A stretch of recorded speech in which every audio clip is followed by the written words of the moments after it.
Buenas tardes, yo soy JD Daniela Contreras Urbina, estudiante de quinto año de Gerencia de Empresas de la Universidad Católica del Táchira. El tema que vamos a tratar a continuación es el cálculo del factor de reexpresión o actualización con el Índice Nacional de Precios al Consumidor. Para empezar, debemos tener en cuenta que la reexpresión nace como una respuesta contable a un fenómeno económico el cual nos distorsiona nuestra información financiera. ¿Cuál es este fenómeno económico? La inflación. Ya que cuando una entidad, cuando una organización, una empresa mantiene sus operaciones en un entorno económico con inflación, necesita medir el efecto de la pérdida del poder adquisitivo de la moneda que tiene sobre esa información financiera. A este proceso se le denomina reexpresión de la información financiera o reexpresión de los estados financieros. La reexpresión cuenta con diferentes beneficios, los cuales son los siguientes. Primero, genera confiabilidad en la información. Si nosotros tenemos datos reales, datos actualizados, vamos a tener resultados reales y actualizados. Entonces permite esto. También permite la comparabilidad de la información. Si nosotros tenemos cifras históricas y cifras actuales, vamos a poder comparar cuáles fueron los porcentajes de inflación en esas dos fechas. También permite proyecciones financieras del negocio, las permite la evaluación del desempeño de los resultados contra los planificados, darle como un cierto seguimiento, Y también permite la determinación de la rentabilidad real del negocio. Esta práctica es utilizada mayormente en los países de Latinoamérica, ya que al permitir de que se actualice los datos erróneos contables, por eso es que es utilizado en Latinoamérica, ya que para nadie es un secreto que en Latinoamérica hay países con porcentajes de inflación alto y países con porcentajes de inflación bajo. Entonces es unas ventajas utilizar este factor en la economía latinoamericana. Debido a este fenómeno, la reexpresión es la que refleja realmente la variación del valor por cambios en los precios de las partidas que están presentadas en los estados financieros. Esto se realiza aplicando un factor de correlación para actualizar esta información. Este factor de correlación es el resultado de la división de los indicadores que miden las variaciones de los precios de bienes y servicios que son consumidos en dos fechas diferentes. Asimismo, hay que tener en cuenta que el Banco Central de Venezuela es el único ente facultado legalmente para el cálculo y la publicación de las variaciones de precios en diversos sectores económicos y sectores a lo largo del territorio nacional. También que el Índice Nacional de Precios es el que mide en promedio el cambio de los precios de la canasta de bienes y servicios. Para realizar dicha correlación se necesita seguir 3 pasos fundamentales. El primero, conocer la unidad de medida en la cual se encuentran presentados los estados financieros a reexpresar, los que estamos interesados a reexpresar. ¿Esto qué quiere decir? Que si se encuentra en cifras históricas o se encuentra en costos corrientes. Si se encuentra en cifras históricas, ¿cuáles son estos? Son los que están presentados sobre la base de los costos de adquisición, de producción, de construcción, es decir, estos que están originarios de un documento, contratos, facturas, entre otros. Estos tendrán que ser reexpresados por efectos de la inflación de forma integral, es decir, con el factor de reexpresión. Cuando hablamos de costos corrientes, nos referimos a aquellos, mayormente son la mayoría o todos de las partidas de los estados financieros que tienen incluido un ajuste por importe histórico. Puede ser la moneda fusional, en el caso de las partidas de moneda extranjera. Como segundo, tenemos la identificación y la clasificación de las partidas de los estados financieros en los grupos monetarios o en los grupos no monetarios.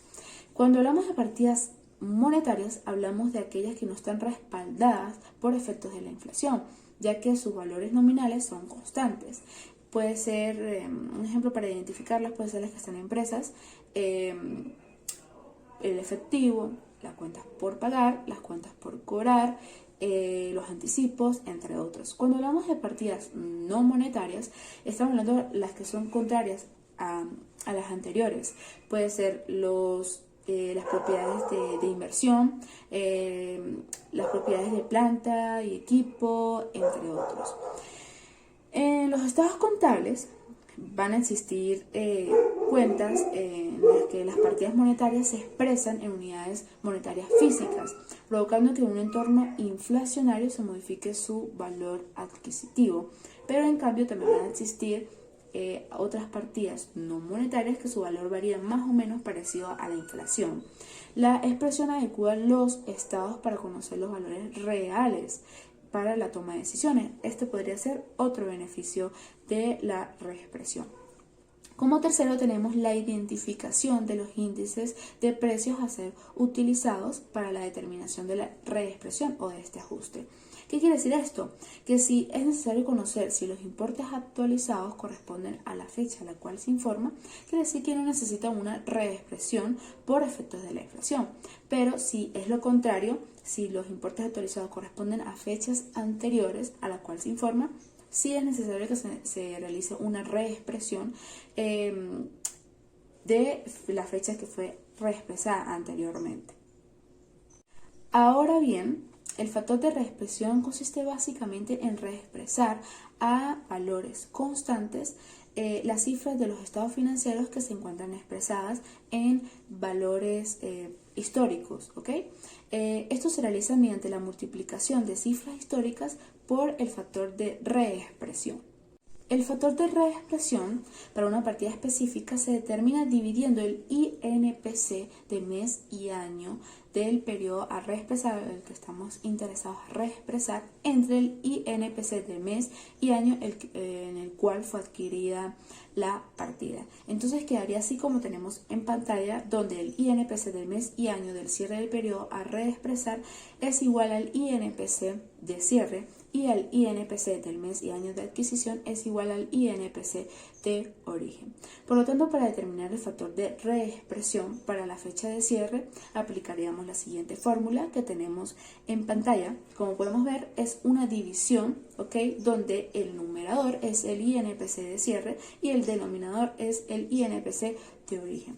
Por ejemplo, si estamos reexpresando los estados financieros por el cierre de diciembre del 2011, que vendría siendo la fecha de cierre, y queremos determinar el valor reexpresado por inflación de un bien que adquirimos en julio de 2011.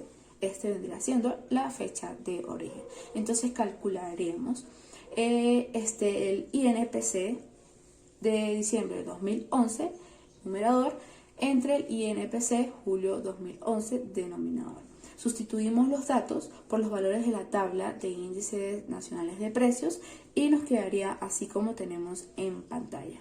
Entonces, por lo tanto, el factor de reexpresión de diciembre de 2011 a una partida adquirida en julio del 2011 sería lo siguiente. Como pudimos ver, por un simple cálculo ya reexpresamos esta partida. Hay que tomar en cuenta también que los factores de reexpresión se expresan hasta con 5 dígitos decimales, mientras que hay algunas unidades monetarias que se expresan con 0 o con 2 decimales. Segundo, que al referirnos a la fecha de cierre y a la fecha de origen, solo nos referimos al mes y al año, ¿verdad? Esto es debido a que el Banco Central de Venezuela emite los INPC de manera mensual. Es por ello que utilizamos el mes y el año.